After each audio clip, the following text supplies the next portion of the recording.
What's up, guys? This is Taking the Field with Stevie Mac, episode 37, and joining me on the show once again is Phil Rothermick, known as PLL Updates on Twitter, and we're here to talk with you guys about some pro lacrosse now that both the MLL and PLL seasons are over, but we always try to find some stuff that we think you guys might be interested in. So, Phil, welcome back to the show.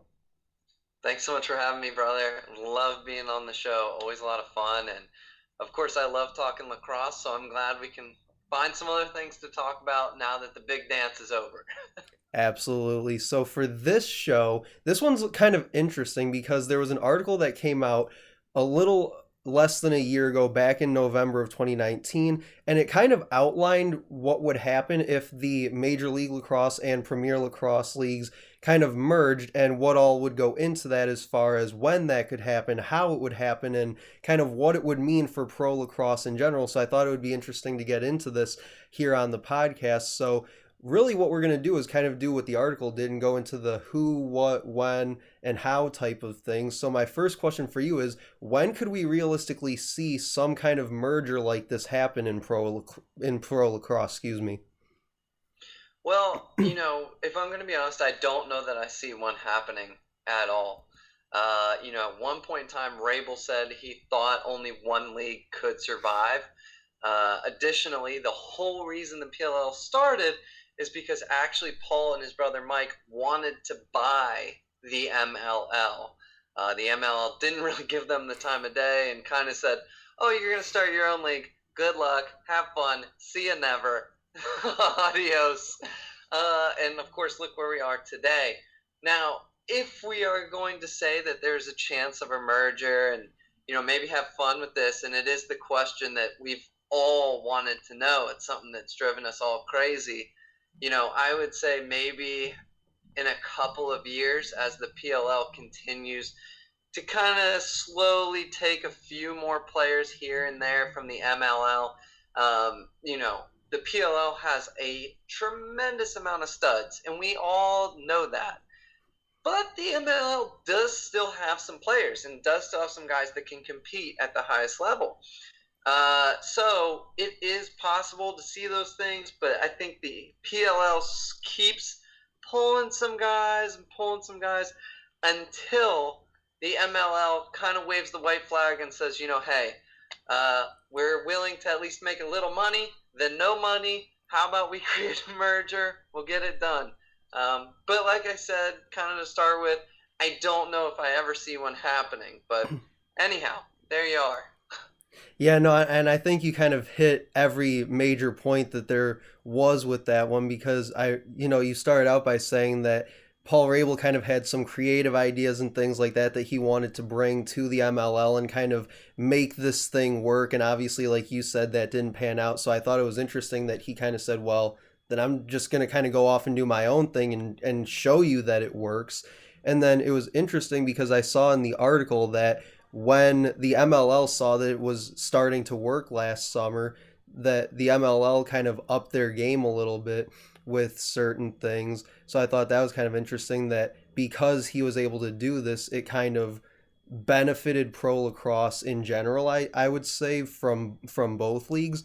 But yeah, I think for me personally, if this were going to happen, not that it will happen, but if it were to happen, I'd say it would happen probably in the next 3 to 5 years because we see it all the time on social media, these PLL fans just pushing and pushing for them to continue to expand, especially after they introduced the Water Dogs here in 2020.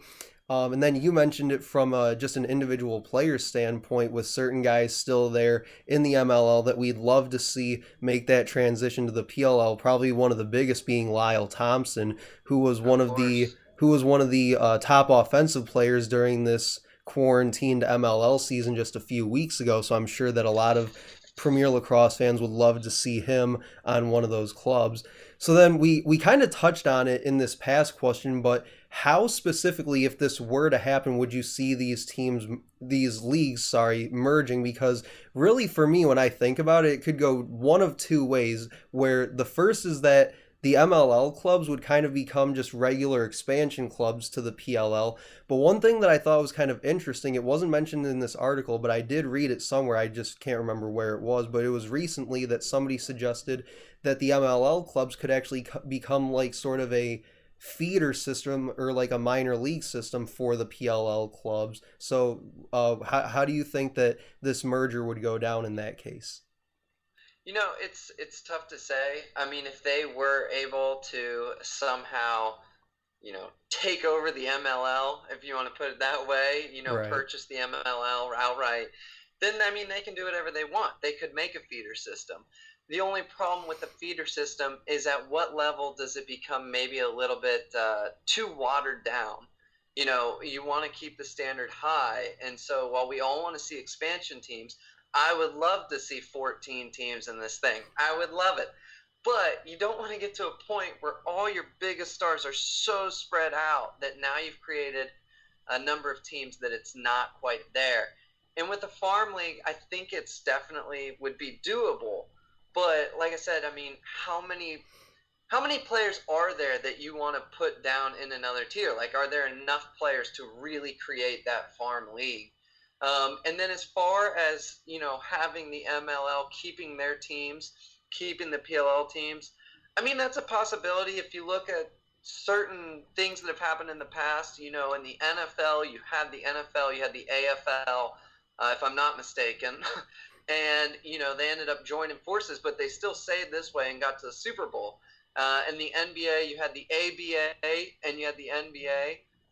And they kind of competed for a while. Of course, we all know the NBA took over, but you saw those two leagues kind of continue a little bit until things kind of went together a little. So my point is, if they took over the MLL and created them all as expansion teams, I could see them leaving them for the most part as those teams, and you kind of like you see in the AFC North in football. You have all these teams, they compete, they get to the end, and then they fight each other for the win, for the Super Bowl, in the AFC, NFC. Yeah. So, it's fun. I mean, at the end of the day, it's a fun topic. We're all lacrosse fans. Right now, the sport is growing at a massive, massive rate. You used to have what I call the Knights of the Round Table: Duke, Maryland, Virginia, Syracuse, the big dogs who are just sitting there at the round table owning it, right? Yeah. Well, now you've got teams like Denver, who's one of the best teams in the country. You got Penn State, one of the best teams in the country. And it's fun to see this growing. You have the PLL.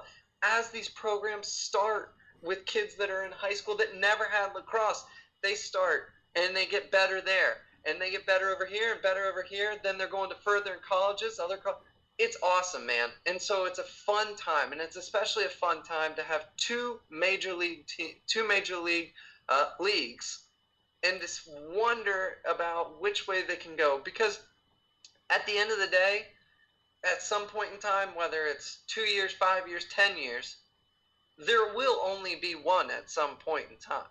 We're not going to have two individual leagues for the next 50 years or something like that. I mean, I can't believe that. I refuse to believe that. No, So, no, anyhow, absolutely. And you touched on it with like the NBA, the NFL, and things like that. They've all had kind of like a secondary league to them at one point, but they've all kind of become one at some point or another. And I think that that's kind of what Major League Lacrosse and the PLL will become at some point. Now, whether that happens in the next few years or, like you said, in the next 10 years, whatever it may be, history shows us that it is likely to happen at some point. But I think really we're at a point now with lacrosse, just at any level really, whether it's college, professional, whatever it is, where wherever we go from here, it's going to be better than where we had it before. So it's just going to continue to grow, continue to get better, and really whatever happens is going to be great for the sport of lacrosse just across the board at any level anywhere. yeah, absolutely. And so, I mean, that's the thing. Is there going to be a merger? Or is it going to be to a point where the PLL kind of keeps slowly taking these players and the MLL eventually waves the white flag? I don't know. But I do know that one will survive. And right now it looks like one of them's leading the pack pretty heavily. Yeah. But we'll see what happens, man. It is exciting. Like I said, Paul said only one league can really survive. We've thought about the merger thing, but it seems like right now I don't know if that's going to be there. Yeah, but for me, like, for my kind of final thoughts on this whole thing is that it almost seems like when you really look into these leagues a little bit with Major League Lacrosse and Premier Lacrosse, it almost kind of seems like in a way they have what the other one kind of needs. Like with Premier Lacrosse, they have the money, they have the marketing, they have the TV deals with NBC Sports and all their platforms and things like that. And that's kind of all what the MLL is looking to kind of create for itself. It's kind of what they need right now and kind of what they're building towards, especially after their 20th anniversary season that just concluded here about a month ago. And then for the PLL, what they need is just, continuing to expand, continuing to grow, continuing to, reach far and wide, even here in America and just internationally as well. They've done a lot with that here this summer as well with their international streaming package that they have now, which goes to like Canada and like Japan, I believe, and like parts of Europe and things like that. So it almost does kind of seem like they have what the other one needs, which is why I think that we could see a merger at some point because it would kind of help support professional lacrosse in general.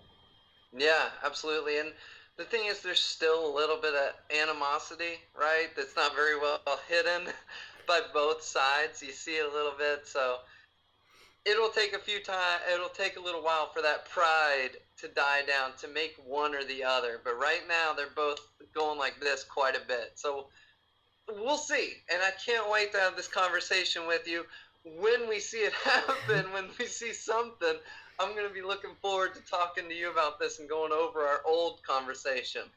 Yeah, absolutely. It'll definitely be fun to circle back to this one and kind of look at some of the things that we may have been right about, some things that we were completely off about, and just kind of comparing notes to whatever does end up happening, as you mentioned. But really, that'll do it for this one. Thanks again for joining me. I know we had some technical issues here. We'll try to get those fixed for the next episode, but we did cover a lot with this idea of a Major League Lacrosse and Premier Lacrosse merger. That'll do it for us. Make sure to check out any past episodes of the podcast on YouTube, Podchaser, and SoundCloud by searching Taking the Field with Stevie Mac, and we'll see you guys later.